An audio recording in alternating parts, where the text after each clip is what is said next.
I looked over the segment list a little bit. You have a good grasp of that MDA, so you kind of know where to take us. Oh, yeah, yeah, we got this. All right. Oh, I forgot to say the pod is live. I'm just going and putting. No one should be listening. And I'll edit it. I'll edit this part out at some point. But posting that in the rain chat. I'm gonna give this like a few minutes. I'm gonna give this a few seconds, then I'm gonna go do the intro. So go quiet for a little bit.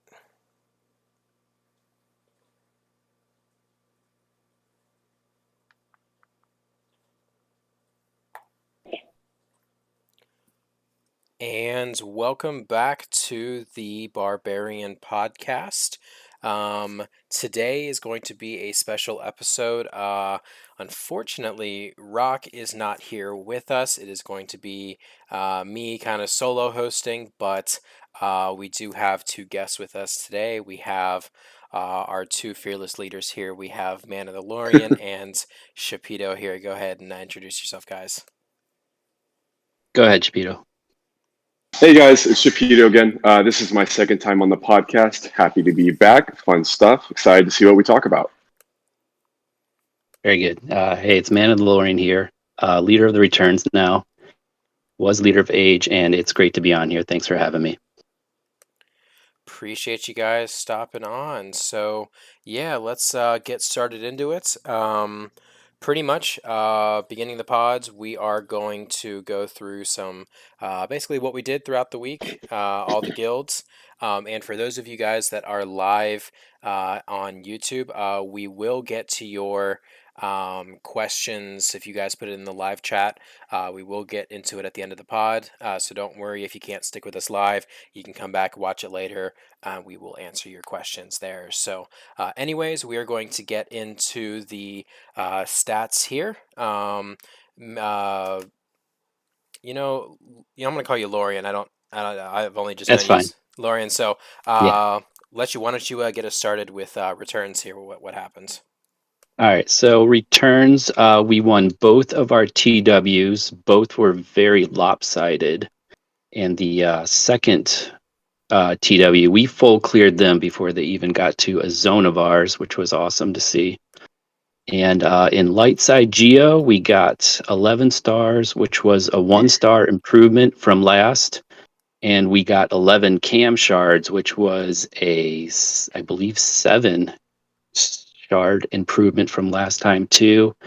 And I got to give a big shout out to Darth Malgus for being our coach supreme there. That guy has a gift of getting people through that mission successfully. Thank you. Nice, nice. And Shapito, what about what happened with age here? Yeah, that was good to hear about returns. That was awesome. So we also had a good week for Territory War. We won both of ours. First one was very neck and neck. I think we only won by like 300 points. That was super fun and exciting. Everyone was having to participate the whole time. That was great. And then it was really nice to kind of follow that up with a much easier win. I mean, we got all the way to their back zone before they started hitting our front. So that was fun. We also got to play around a little more by hitting their fleets, which we don't usually get to do. We usually have to go bottom. So that was fun too. For our light side geo, unfortunately, we didn't do as good this time around. We had some participation problems and some communication issues, and so we actually dropped 2 stars. So we went from 7 stars down to 5 stars. Hopefully, that gets fixed on the next run. And we're not quite at cam yet, so no shards there. Nice, nice. And with Begins, unfortunately, I am not a member of Begins. All I've got here is just the highlights here. But for those of you guys that are there, you guys know what you did. Looks like you guys won both your territory wars, and in Lightside Hoth, they got 22 stars and 10 Rolo shards. So I'm not sure if we're making progress. Actually, you know what? I have the last week's pod, so I can go check here. It's nice to see too that we've got the YouTube working. I know last time getting the live handled was a bit Yeah, of an issue. yeah, no, we're 5 pods in. We got this handled.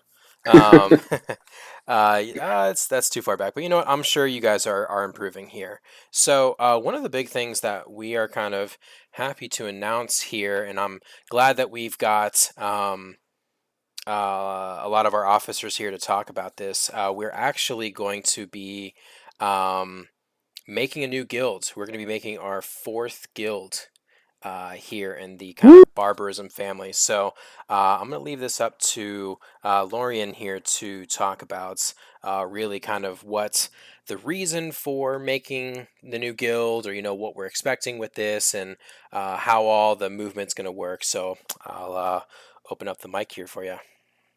Okay, thank you. So the new guild came about because we were having problems in recruiting, and actually good problems. Right now, returns is a little too popular, and so we're having to turn away good recruits, and we actually had to turn away a guy that had slicker, and so I got to thinking, how can we correct this problem that it helps us all in a good way? And I came up with the idea for a fourth guild. And how I expect this to work is we're going to do some movement with people in the guilds. Some people in returns will go down to age, not very many, but a few. And then we expect age to send some people to begins, and begins will start to fill in the new guild along with new recruits. And this will open up returns to get some of them good recruits in. And also, we're trying to funnel some of the good recruits into age as well to pump them up. So the whole overall idea is to expand everybody's capabilities. And I'll let Shapito kind of take over because age will be starting a new focus with this guild coming along. Yeah, so by opening up these doors, it's really going to take Age into its own next level, which is super exciting. It sounds like we're going to start focusing on light side geo more, and we're finally going to start opening up Crancor or Challenge Pit with the new members and with the emphasis on the kind of recruits that are going to be coming in. That's going to be both for returns and for age really fun and exciting. And I think too that because we have so many people that are already Watt ready and we're earning the Watt shards at a pretty good rate by now, we're going to start transitioning our focus instead towards clones and challenge Crancor pit teams and that sort of thing. So I am excited to see in the next couple months what age is going to turn into, because I think we're about to see some really big growth on our end.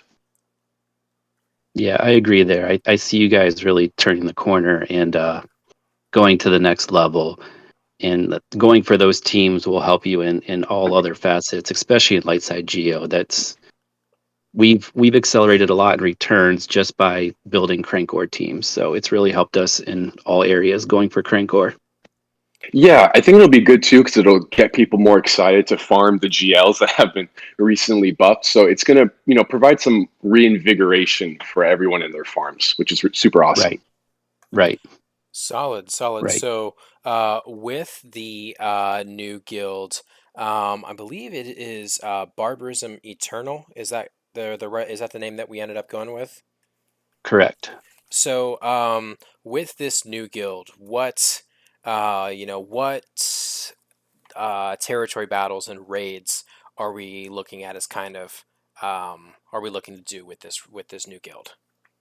So the new guild will have Rock's alt in it. So Rock Senior will be leading it, and Jimmy is going to take. It's now Jimmy Junior, but it was Enoch Junior.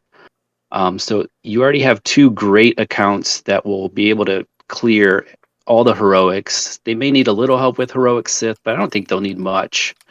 So I fully expect them to be fully heroic here very shortly. Nice. Can't wait to see all of the new people coming into the whole barbarism group, barbarism family, whether we're moving around, reshuffling, or for all the new people coming in. It's going to be great to have you guys. We're now going to go into the questions of the week, so to say, here, where you guys in Discord can send us some questions. We'll go ahead and answer them live here on the pod. And for those of you live on YouTube right now, feel free to drop some questions and we will answer them at the end of the pod. So the first question here is from Glurmitz, and he asked, do you think it's better to undergear events or to overgear, so to say, for events? And what are the advantages and disadvantages of both of them? So I'll start with this one here.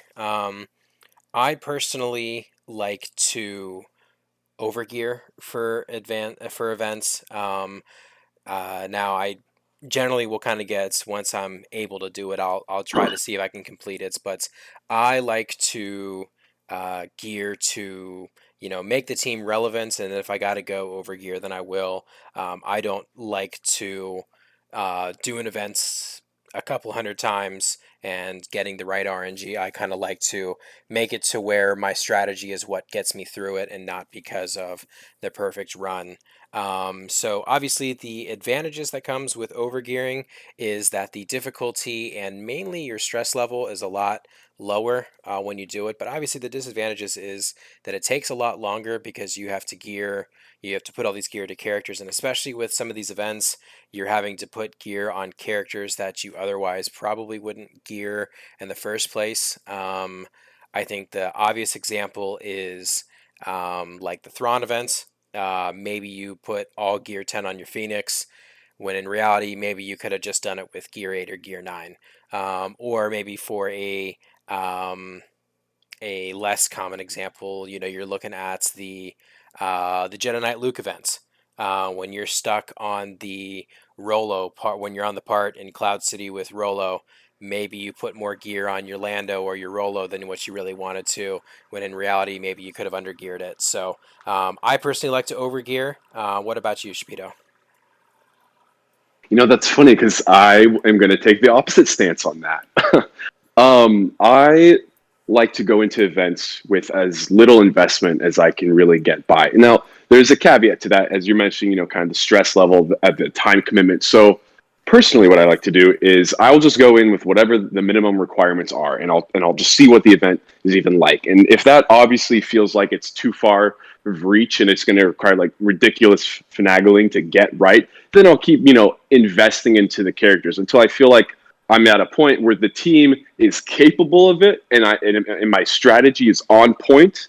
And then I guess it's kind of how impatient I get. Do I want to spend another week trying this, a couple times a day, or do I just want it right now? But generally, because this game is mostly a resource management game, and there's not that much to go around, I find it really important to know, what is the least I can get away with and still get the outcome that I want. And you mentioned too, making sure that if that when you're bringing up these event teams, that they are actually relevant for you in other parts of the game besides just unlocking the tune. I totally agree with that.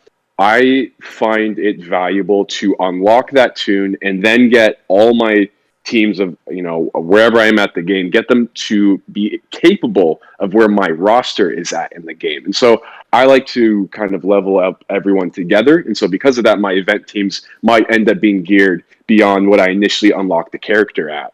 But that happens down the line. At the initial, when I'm really focusing on getting that event tune, I try to come at it with as little investment as possible. I'm kind of middle of the road for me. It kind of depends on the teams, I guess. Like, for example, if I'm the Padme event, I would overgear Geos for that event because you're going to use Geos down the line. And same with like going for gas. You'll have your General Grievous teams. You gear those up. You're going to use those in so many other places in the game. So go for that. However, teams like Phoenix, I'll try to undergear that kind of event because you don't really use that team past going for Thrawn and going for Palpatine. So that's kind of my strategy. I'm kind of middle of the road, I guess. Depends on the team. Solid, solid. All right, next question from Relius here. Why do some people not activate characters until they actually want to build them or can 7-star them? Basically, we're wanting to know, do you want to grind all the gear for a unit and then just, boom, just activate it all the way? Or, what's your reasoning for doing it? Shapito, you want to get us started off? Yeah. So the primary reason that you're not going to 7-star or gear up, every tune that you possibly could, even with the low gears, I think is mostly just for GAC. There is the benefit that you get like slightly more GP in territory battle, but the income that you would have gotten in GAC by throwing yourself into a higher division, especially if by leveling up that tune it gets counted and part of your top X amount of tunes that are needed for your division, so like top 60 or 80 or whatever it has you, depending on what your division is, that can make it a lot harder for you to compete in your grand arena, which also means that you're going to be getting less resources. You're not going to be getting the double Zetas or as much grand arena tokens, and that's going to slow down your gear acquisition. That would be the only, I think, real reason that you wouldn't level up a tune. Besides that, would be knowing if for yourself that by leveling it up or by 7-starring it, that it would all of a sudden be on your radar, and then you would want to level it up, even though you shouldn't. I know some people have to be very focused with what they give their attention to. So for some people, that might also be an issue. So for me personally, I will increase a character's stars. I will activate them. I won't put levels on them if I'm not actively using them. Mainly for the GP bloat, but just because, if I'm not using them, I don't want to put gear in them. But I will star them because it is useful for platoons, and it's better to put in platoons a character with no gear in it, because since it's not being used, it's better just to, as long as it meets the requirement for that. I'll do that. I personally don't necessarily mind certain GP bloat. As long as I'm relatively going to use a character, I will put gear into it. I think with legendaries, I will like hoard all the gear so I can upgrade it all at once just because I want to use it. But mainly it's just, so for example, I know in my roster, I've got like all of the Galactic War characters, besides the few that you actually use, like let's say Magma Trooper, Bodhi. I'll have them upgraded to 7 stars just so they can be used in platoons, but I don't put any gear in them just because I'm not using them. So that's usually what I do. Yeah, I'm the exact same way. I will star them up, but I won't level them up. And the main reason I say star them up is for getting the shard shop currency. There is so much good gear in the shard shop. I would just take the bloat and wreck my GAC chances, because that shard shop is like gold. It's a very good Absolutely. point. Next question here. What would you say are the most valuable teams for guild members to have to help their guilds for TBs and such? And let's see here. This was from this is from Relius again. And so yeah, Shapito, why don't you start us off with this one? So for the TBs, I think every person should definitely be farming the teams necessary to acquire shards for the Geonosis TBs. So that would be your Geos for Dark Side Geo and your clones for Light Side Geo. There's definitely less of an argument to ever go for Imperials just for the TV, but I will say that lately with Piet and with Gideon and Dark Trooper, that Imperials are a much better faction now and could definitely be helpful in Dark Side Geo. I think that outside of those specific shard teams, that farming any of the legendary tunes and their associated teams usually have a pretty good payout and are going to help carry you forward in TB. Things like your JKRs, your DRs, your Padmes, the Palpatine Vader combo, all those sorts of tunes. Han Solo, I mean, with your raids. I think that will push you the furthest along for sure. I would agree there. Geos for dark side Geos, definitely clones for light side Geo TB. For Crankor, you want the Shock T clones as well. Gas clones will work too. You also should think about going for CLS. He's great in the light side Geo TB, I think, and he's also great in Crankor. Other than that, though, I think a GL becomes all important, especially with the recent announcements. And going for one of those is definitely recommended at this point. I think I think the best overall team that if you are, I would say from early to mid game on, I think geos are the most important just because um, those are ships. They're a defensive team. They're used to get Watt, which Watt is really really important. Um, but I'm gonna go, since you guys both mentioned geos, I'm just gonna focus on one other team, and I think CLS is. I think if you have a really good CLS team, you can contribute a lot just because he is a hero in the Hoth TB, and then in light side Geo, the CLS team with Chupio, that is an easy 4 out of 4. No matter what phase, you're getting 4 out of 4 with that. And especially just it's a good defensive team, it's a good offensive team. You can beat a lot with that. I would say. CLS is just another really valuable team for guilds. Next question from Browser. Question: the Jedi are a very big archetype, and some are really good, and some are just okay. Who do you think are the Jedi that have absolutely no purpose being farmed, and why the alternatives are a better choice? Lorian, do you want to take this one here? Yeah, I'll take it. However, my Jedi are complete garbage. So I'm not the best one to answer this question. For me, I think the Jedis that are great are the ones that I currently have. I have Shock for the clones, and I have Jedi Knight Anakin, and I have Ahsoka, and those are all great. And General Kenobi from the raid, very very useful teams. And for going with the previous question, we missed out on the Padme team. So Padme plus Ahsoka and Jedi Knight Anakin and Kenobi are all great Jedi to have. Other than that, though, I can't comment further. I know Jedi Knight Revan is awesome, and all of the Jedi that go in the GL teams are great. So I'm going to pass this one off to you there, MDA. Yeah, I am a Jedi person. I got a lot of light side characters, a lot of Jedi. In terms of just like bad Jedi that just have no purpose being farmed, um, it's a lot of the Galactic Republic Jedi.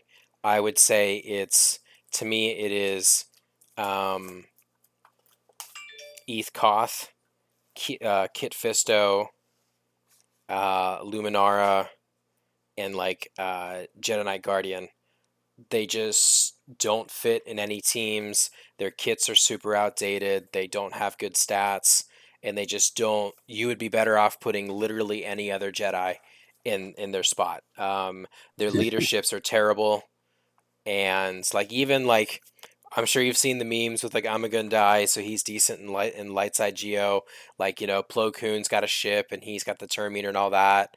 Um, but and even like Barris and all them, like they've got uses, but like I would say those four are just, they're just bad. Speaking of those four, I feel like I would make a small argument that you could use Luminara early game, like maybe up to like G7, G8, absolutely max. But that it's a really easy tune to get out of your galactic war, and will help sustain you through the waves with her heal when you're still trying to complete your light side nodes. But other than that, I think everything you said is completely on point. With Plo Koon being somewhat decent just because of his ship, and even Counselor technically counting, even though it's not really a great ship, but it is there for when you're just starting out the game. I would be like Lorian, though. I don't have high caliber Jedi, so I probably shouldn't speak further than that. Solid. Got a question from Relius here. For mods, do you generally prefer plain bonuses or percent bonuses? And he did say, we do. Obviously, it does varies, but just as a general rule of thumb, which do you prefer, the flat bonuses or the percent bonuses? For me personally, I like the percent bonuses just because. Generally, when I'm sorting mods and I'm putting them on characters, the secondary stats that I want are usually strengths of that character. So if I have, I would say my best character right now is Jedi Knight Luke. If I have a lot of percent offense secondary stats. The plus 100 offense is nice, but when I've got a secondary stat of plus 6% offense, and I've got 12,000 offense, something like that. I like the percentage just because you're able to go with it more. I was a math major at some point. If I did the math, maybe they're about the same, but the percents just look prettier to me, and I feel like they do more, but I prefer the percents.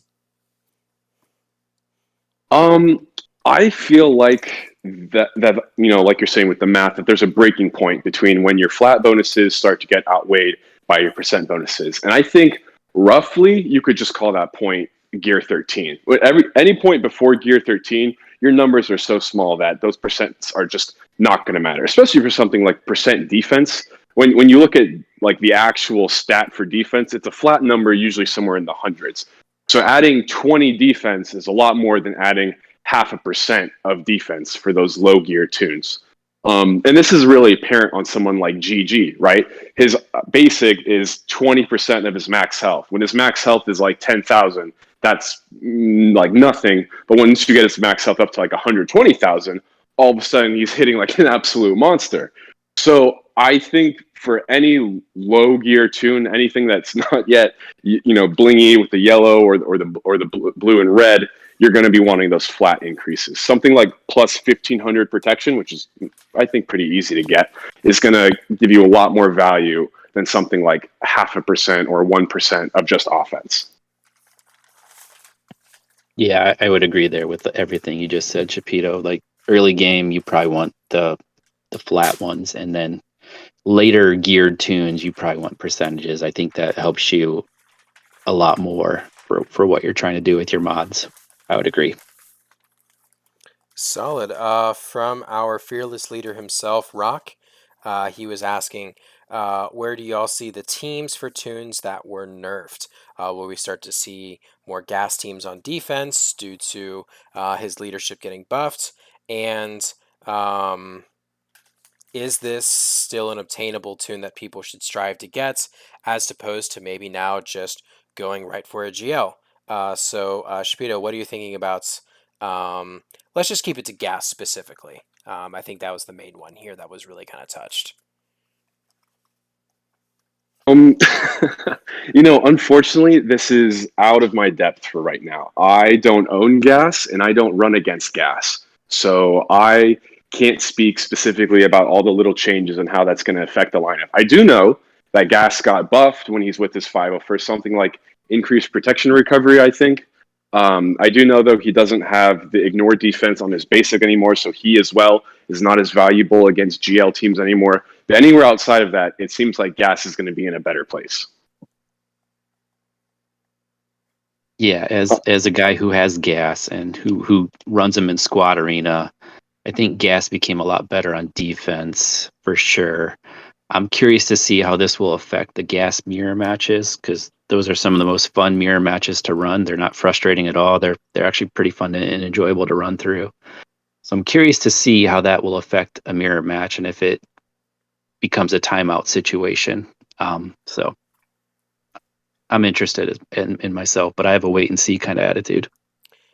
I personally think I just think in general we're going to see these non-GL teams are just going to be more defensive. I haven't had a lot of time to really see. I want to see really how these numbers turn out, because they did get defensive penetration, which is nice, and I think that I know everyone's upset about how CG made the changes, but I think they are going to work out. But I personally don't have gas. I run against gas in arena, and I'm sure he's still gonna be one of the top teams, if not, one of the best non-GL teams. MDGT, we will come back to your question. I think this is going to tie into our next segments. But last but not least, Bowser has a question. What are the top? Let's just do top 5 non-GL teams in the game right now, in your opinion. I'll start with this one. I think the top teams in the game, excluding GLs, I think it is Gas. I think it's Darth Revan, Jedi Revan, Padme, and I'll go on a I'll throw a curveball here. I think Bad Batch is top 5. I think with their I think with them being useful in the cam mission, and also they can beat almost all of those teams there. I'd say Gas might be the exception there. Um, but they're really good. I think just a lot of people don't have them yet just because they're not in accelerated farms yet, and they're still fairly new, and their gear is going to be hard to get. But I think that's the top 5 teams right there. Shapito, what do you got? I mean, we're talking about the top echelon of teams or echelon. So we're all going to be saying kind of the same thing. So I'll say that the same couple top of Darth Revan, Gas, of Padme, of CLS. I guess my curveball would be the Imperial Troopers. Okay. I think that outside teams that have very specific mechanics that'll beat them, like counters or turn interruptions, mind you, a lot of teams do have those mechanics. So if those get thrown back at them, the troopers are going to have a much harder time. But outside of those, the troopers can hit way above their pay grade. Like for instance, something I keep bragging about with different people is that I use basically Gear 10 Imperial Troopers to beat full R7 JKR teams. So just because of how much turn meter manipulation and gain that they have going on and the increasing stacks now that they have Piet Zeta as of a couple, 6 months ago now, it's a completely different team. And I would pin them up there with the top teams for sure. Yeah, I think what do you think, Lauren? Go ahead. Go ahead. No, I was sorry. I was just asking. What did you think, Lorian? Oh, so the only other team I would add on to that list, and it's an older team, I would go with the Palpatine Vader team, and just because they counter so many other teams, that they are quite useful on offense, but the other teams you guys listed are all great. Solid. We're gonna jump right ahead into our stocks of the week. Again, I apologize if I get some names right. I'm gonna blame this on Rock here. I'll put it on his spelling for some of these. Jamar got the Negotiator. I'm assuming it's just the unlock. Even still, that is incredible. It takes a while to get all the get to, and Negotiator is as good as it gets. So congrats there. Cable Alt got a 7-star Malik. The nightmares are finally over there. Looks like Jimmy on his alt accounts got a 7-star 3-pack, and I believe got him to Relic 5. So that is one of the JML requirements right there. So that is nice. Nice. Glurmitz got GL Kenobi. So Wow. congrats there. I know he's got his super whale accounts. Not that he's whaling, but someone did it for him, and he's reaping the benefits of it. Hendo got a 7-star Y-Wing. I think it is the Republic Y-Wing, since I know he's a Galactic Republic guy. But either way, both of the Y-Wings are great ships. Rock got a lot of good mods. I do like me some good mods, so congrats there. And Bai, B-Y-E-E, Bai, got a Crit bye. Avoid arrow with 25 speed. That is a hot mod. I'm not going to lie, Yeah. that is hot. Yeah, I'm jealous. Stygian? We'll say Stygian. Stein. My apologies. Personal record of 20 million damage in the Heroic Sith Raid. That is really, really good. I'm not going to lie, the Sith Raid is one of those that I think it's the first real raid that requires a certain gear level to really do well in. I think you got to really be at G12 or G13 to really kind of do something. But once you're able to really get that one good team, you can do a lot of damage. And the Sith Raid is, I personally like the Sith Raid a lot, but 20 million damage, that is a huge milestone to hit there. So congrats. And Nerds got 250 crystals from the daily box. I would say of all the times to have great RNG, that was it. 200, nothing like getting 250 free crystals right there. So congrats to everyone. Make sure if you guys do anything cool or have any big accomplishments, make sure to put it in the stonk of the week, and we'll give you a shout out here. Now, for the moment you guys have been waiting for here, CG this past week. I'm not gonna lie, I was on my honeymoon. We were on our way back, and I saw that CG posted the road ahead. So when we were at our hotel, my wife and I took a look at it, and yeah, I'm gonna go ahead and highlight it here real quick, and then we're gonna go talk about the kind of break it down from all the things that happened. Mainly, we're gonna get a new capital ship with Piet, and there's a bunch of requirements in order to do it, and it looks like it is going to be a bounty hunter synergized fleets, so which we have needed. The new conquest character is Maul, and he is going to synergize with Mandalorians. He is going to have the Mandalorian tag. He will not have the Sith tag. Um, and then one of the biggest news is that the next galactic legend is going to be Lord Vader, or Episode 3 Anakin, once he has transitioned to the dark side. And they put the first batch of requirements, which are Relic 5 Hunter, Tech, and Wrecker from the Bad Batch, Relic 5 Tusken Raider, and a Relic 8 Padme. And then as well, they just let us know that gas will be needed at Relic 8. We got some new Conquest stuff, some new data disks, some new modifiers, and all that. And the big change that not everyone is going to be happy about, I would say the most important characters when it came to countering Galactic Legends, Darth Vader, Gas, Jedi Knight Luke, and Watt all received nerfs to their kit. The main thing that they were taking away was the ability to ignore defense. So from the Blast Tech Weapon mod, Jedi's Will, Gas is basic, and less so Vader. Vader, they just kind of adjusted some things. I actually liked what they did with Vader's kit. He now can regen protection, and they kind of messed around with some of the... I think they made it easier for him to crit on certain things, but he will now do a little less damage. But basically, they're trying to treat the Galactic Legends more like raid bosses, as opposed to something that you can counter with less expensive characters to get. It's not that Gas and Jedi Knight Luke are not expensive characters to get, but compared to a GL, they are less expensive. And the main thing is they want to have GLs be the tip of the spear, and that is what everyone is going to strive to get. So they did also put... they also did buff Rey and Sith Eternal Emperor as well.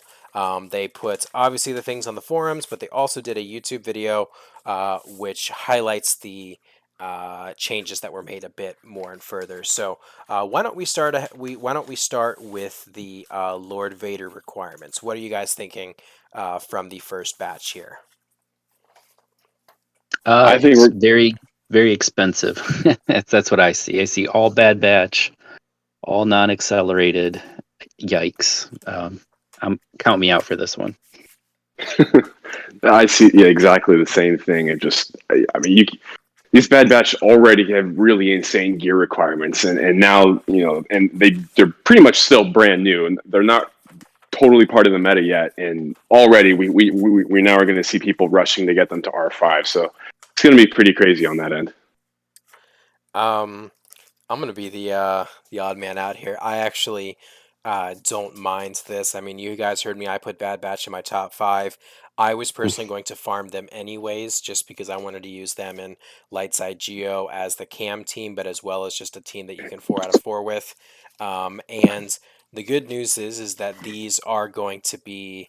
I believe these are going to be... Usually we have a couple of marquee characters that are fairly new that are brought in for the GLs, and it looks like these are going to be the 3 here.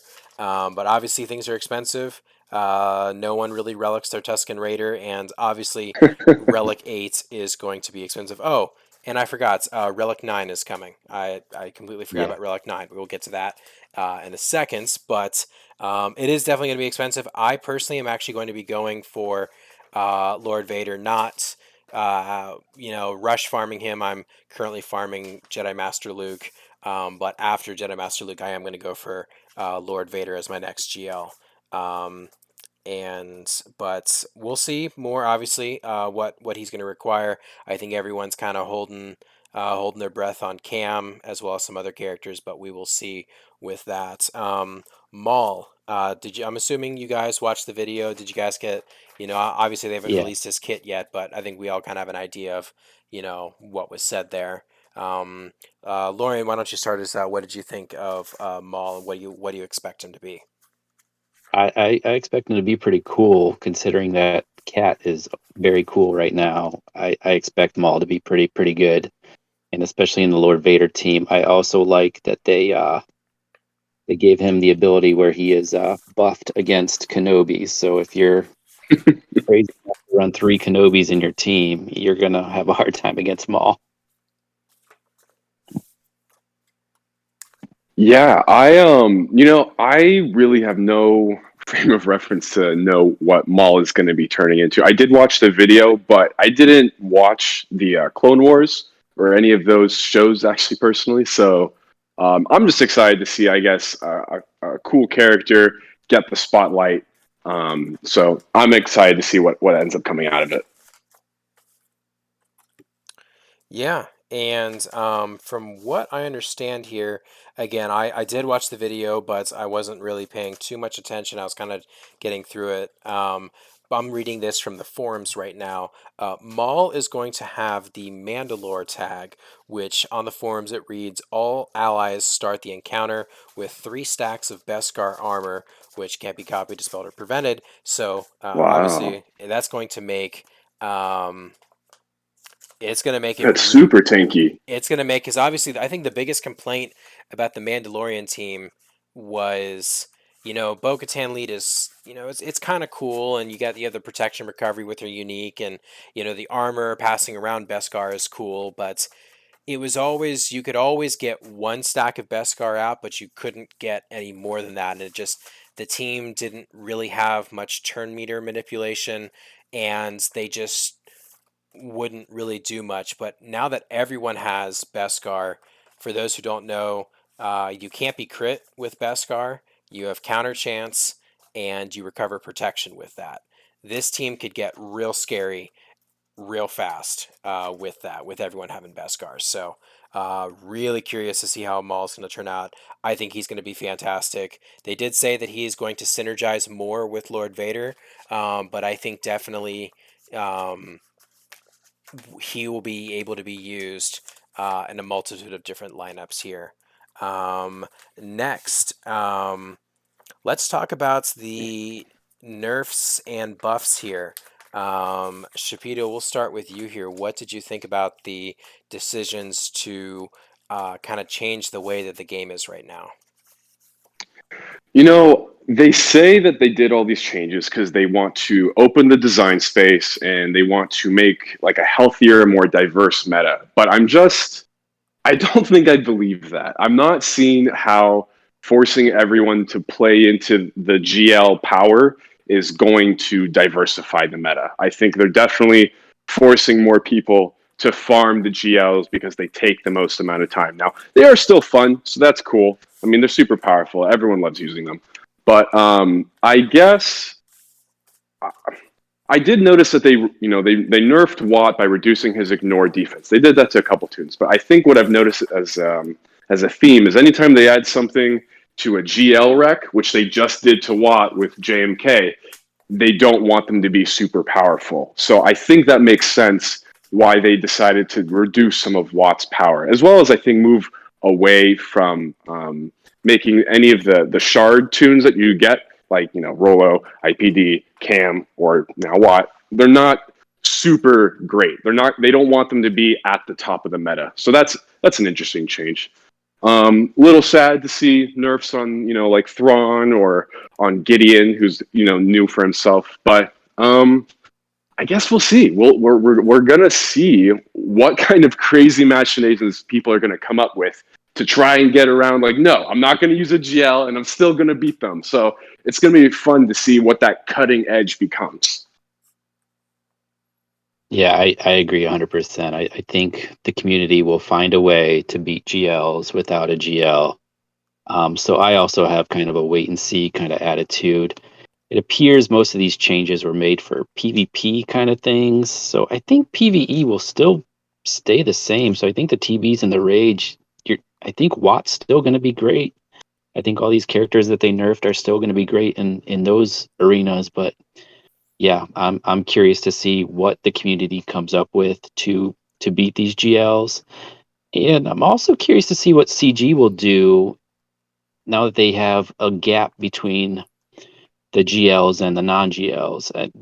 There's room there for a whole category of new tunes to slot into that they've created. So I hope this means that they're going to create more tunes in the future that will fit into that realm, kind of above gas but below like the GLs. For sure, totally agree with that. Yeah, no, I agree with that. I think the GLs need to be kind of the obviously with a game like this, the power creep is just so high, and I think that you want to keep the GLs as just that's where it stops because anything more than that and it's going to get stupid. I mean, because they couldn't even they had to adjust Crankor just because the GLs were beating it too fast, and um, so I think I was intrigued by the way that they changed things with ignoring defense. The ability to ignore defense is just such a powerful mechanic. Um, it basically nullifies mods that you put on characters. It changes the way you have to mod. I know that like I have Jedi and Jedi Knight Luke, so when I have Jedi's Will on Jedi Knight Luke, you know I'm hit when I get all my buffs on. I'm hitting, you know, a Relic 8 crew for like 165,000 damage just because I'm ignoring defense. And this is one of these things where it's going to suck to see it go, but I think just for the balance with that, it's going to even it out. I'm not too worried about countering GLs. I think it's just something that's going to take a bit more time. Um, every time CG makes changes, everything seems like it's going to be impossible and that, oh, you've just killed this experience. And I think for some people that will. But at the end of the day, there's a lot of really smart people who play this game, and they're going to be able to, we as a community will be able to figure this out. I don't think it's going to be, um, screw you, get a GL if you want to beat GLs. I think there will be a workaround a little bit.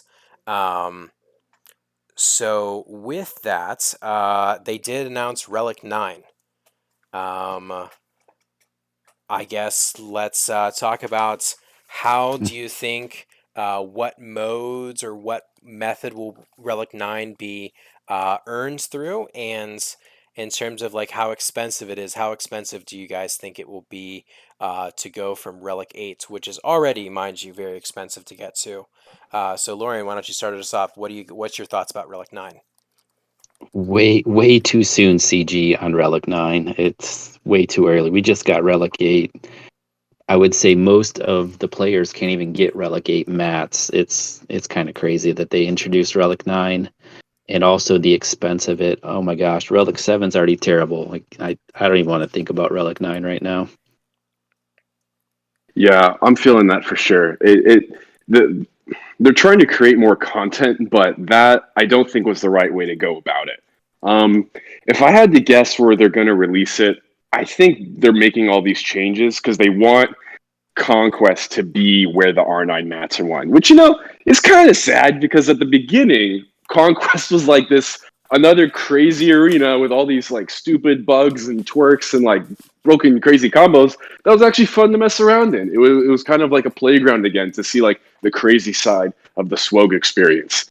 Yeah. But it's obvious that they want it to be taken in a much more serious manner because I think that's where they're going to gate lock those R9 materials. They're going to make like a sixth section or something crazy, and it's going to be these like ridiculously hard bosses, and that's how you're going to get your R9 mats every 2 weeks. I don't see it like very specifically affecting any part of the game. It just increases the creep. It just increases kind of what the absolute cap is. I mean, everyone that's capable of farming for it is going to have to farm for it. It doesn't matter if you like it or not. If you want to remain relevant, you're going to have to go for R9 at some point. So I guess we'll see what happens there. I personally think, I think with regards to how you're going to get Relic 9, what I think they're going to do is, I think they'll either adjust Crankcore to be Relic 9 and they'll move Relic 8 material someplace else, or they may not even introduce a new Relic material or like an item that you need. I think they might just keep it the same and it's just, you just need more of it. I think it would be great if Galactic Challenges, the kind of twice weekly modes, I think if they could add the Relic 8 materials there, that would kind of give a bit more of a breathing room with how you acquire these, because basically it's either you get it in Sea Pit, which basically I would say only a certain amount of guilds can do.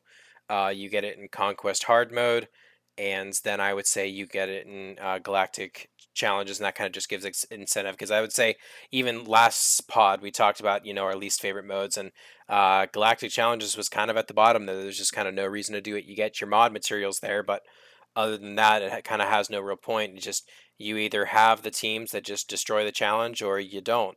So I think this could give a bit more frequency to get it. But I kind of agree. I think this is something that probably should have been released next year. I think this was way too soon, especially since Relic 8 was introduced. I believe it was this year, earlier this year. Relius, yeah, I see you in the chat. Challenge AAT, possibly. I don't know I don't know how soon they can have another raid out. We haven't heard anything about that, but I kind of agree with you guys there. It was way too soon for Relic 9, because I don't have a Relic 8 tune, and I'm nowhere near, I don't have the Relic 8 materials. Rock, yeah, I see in the chats, instead of Conquest for Relic 9, it could be time for a new TB. Yeah, no, that's I think that's a good idea. So we'll see how Relic 9 does. I think definitely just with ships and with certain characters like, Grievous. With every Relic level you get, it just makes it more powerful. So we'll see what this will do.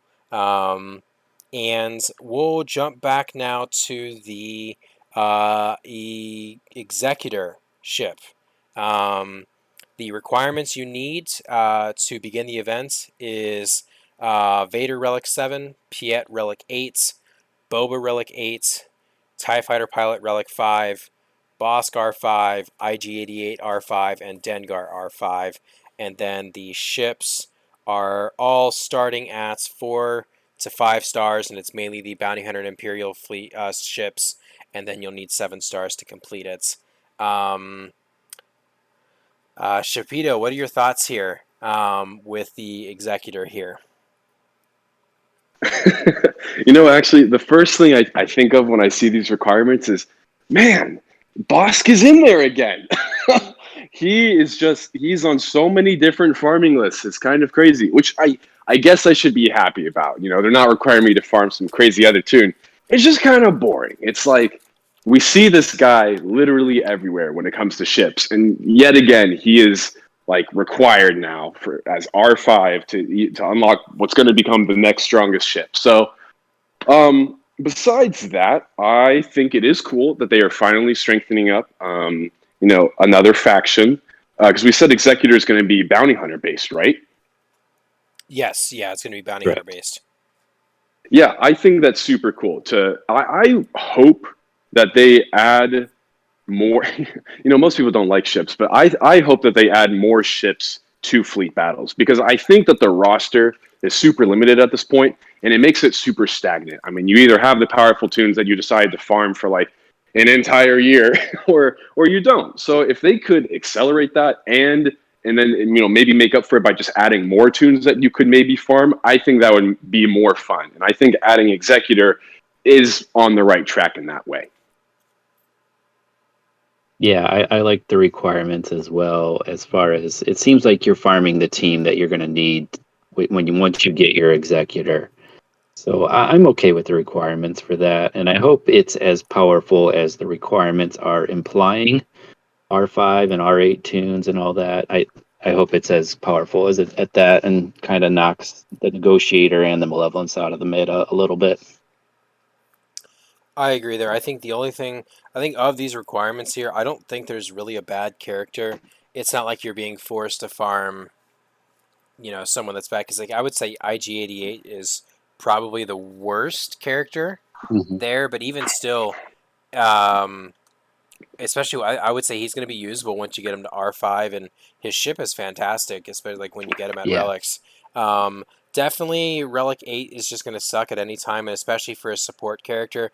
If it was an R8 Vader, it'd be, maybe a little different, but R8 Piet is just kind of not necessary. But at the end of the day, if he's going to be the head of the capital ship, then it would only make sense because it's going to increase his speed. Um, but I agree I with you. will say that. Oh, sorry. Where you keep going? Oh, I was just gonna say I agree with you guys. I do like ships. There's just not enough diversity to really make it. It's tedious as it is right now because it's just you either have the top fleets or you don't. And that's kind of the setback here. But I think this is going to be fine. I'll be excited to see how this affects it, and when I eventually, you know, farm decide to go for it, it'll be cool to see what I'm getting. But Yeah. Shapito, you were saying? Oh, I just wanted to bring up, Piet. Yeah, I mean, he's technically a support character, but really, he's an attacker. He's like Yoda. He's definitely on the offense. So, getting him to R8, I mean, if you have Imperial Troopers already and you take him to R8, I think that's pretty awesome because he's got a really powerful AOE and he's calling assists all the time, which with his Zeta is just giving everyone their TM. So, I don't think that one's as bad as it looks initially. Solid, Plus, solid. he's a tactic based support, so he's still increasing his damage with his relic levels. He's not like an agility support or a strength support, so that part's good as well. Solid. All right. We're going to go do some YouTube questions here. And I think we're going to do, I think we've answered most of these, but I think, one good one from Relius here. He said, if you could have a tune to be your personal bodyguard, companion, whatever relationship you want, who would you pick? And do keep in mind, they are barred from betraying you, so they are with you at all times. So, Lorian, I'll let you start here. Who, Oh uh, man. of all the characters in the game, who would be your buddy? Who would be my buddy? Let's see. I got to think on this one. I kind of go for Padme. I think she's tough. I love her in the movies, so I'd go with Padme. Plus, she'd be great to have around, just for looks wise too. Shapito, what do you got? I I think I'd go for Chupio I don't even know what the real name is at this point, but like Chupio and Threebach. Um, I like that whoever's coming at me, he's gonna blind, so they're not gonna get off. So maybe I could run away. If they don't, then he's just gonna keep attacking every time I take a step, which is super awesome. So as I'm running away, they're getting gunned down. I like that part. And if by some miracle I pick up another teammate and then that one dies and I figure out how to get that guy back alive, then Chupio comes back too. So I think that's super funny. Uh, Plus, the more guys that come at me, if he kills them, then whatever the last guy is, he's just going to take that much more, in real life damage because he somehow shoots more bullets the more dead people there are around him. So that's super fun. I think, there's a lot of characters here that I really like here, but I think I'm gonna have to let my KOTOR love come through.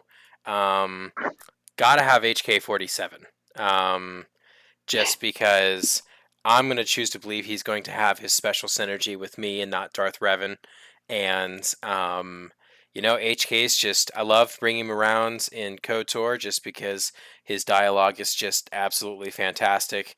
And he has no problem killing people, just no problem whatsoever.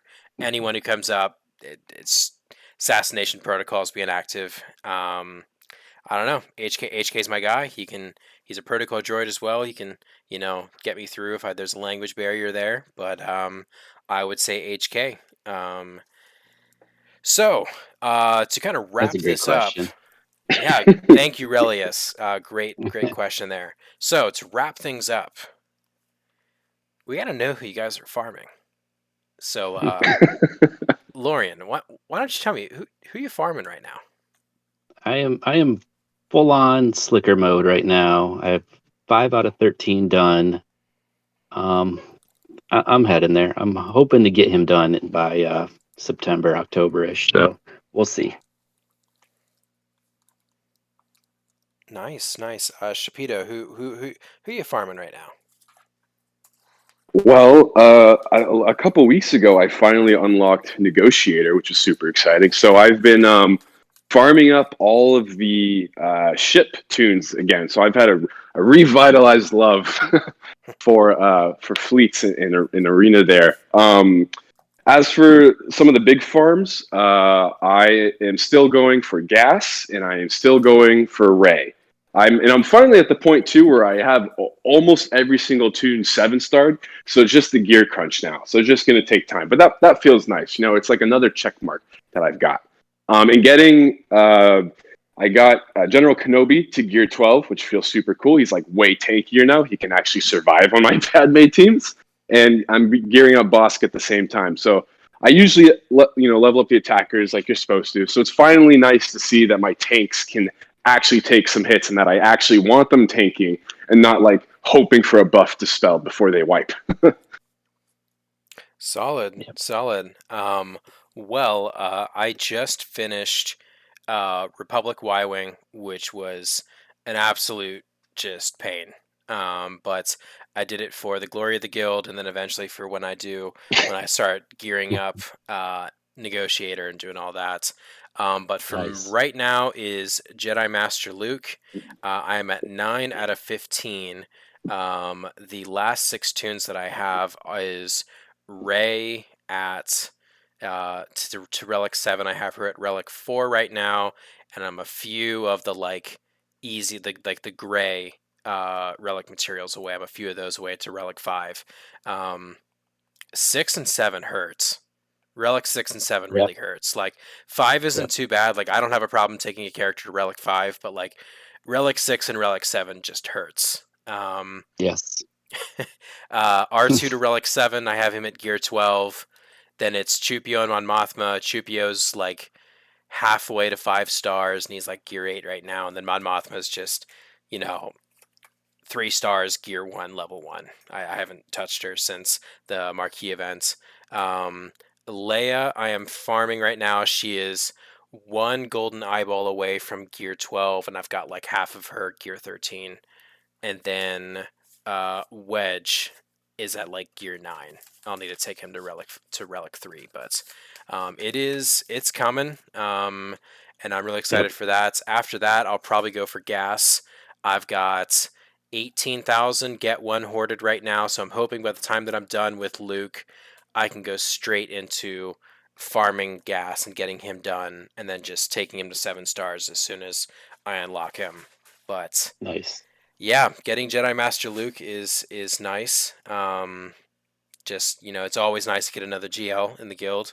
But yeah, other than that, appreciate all of you guys in the chat who stopped by for the pod, and I want to thank both Shapito and Man of the Lorian here for stopping on the pod here with us. We really appreciate you guys stopping by, and also just everything you guys do for the guild.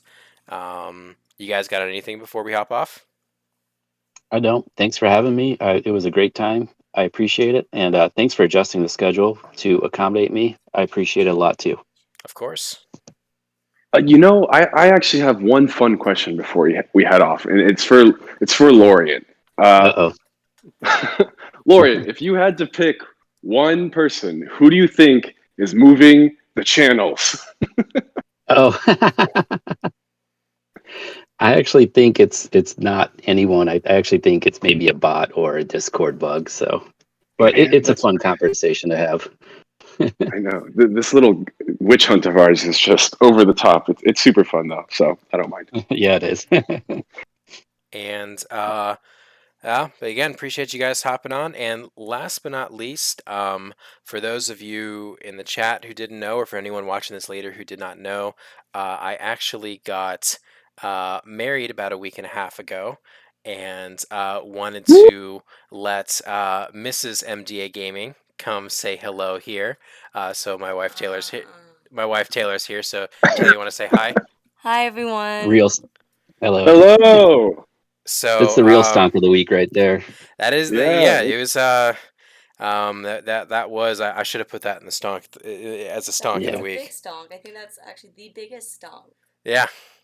Yeah, buddy. For sure. But definitely Taylor will. She does have access to the Discord. She doesn't really come in that much, but I do listen to the pod. she does listen to the pod and she will watch it live sometimes. So you'll see her in the chat sometimes. But That's great. yeah, appreciate all the kind words you guys had this past week, and especially of some of those TWs that I missed. But yeah, that will be it for the pod. We will see you guys same time, same channel. And yeah, appreciate you guys stopping by. Awesome. All right.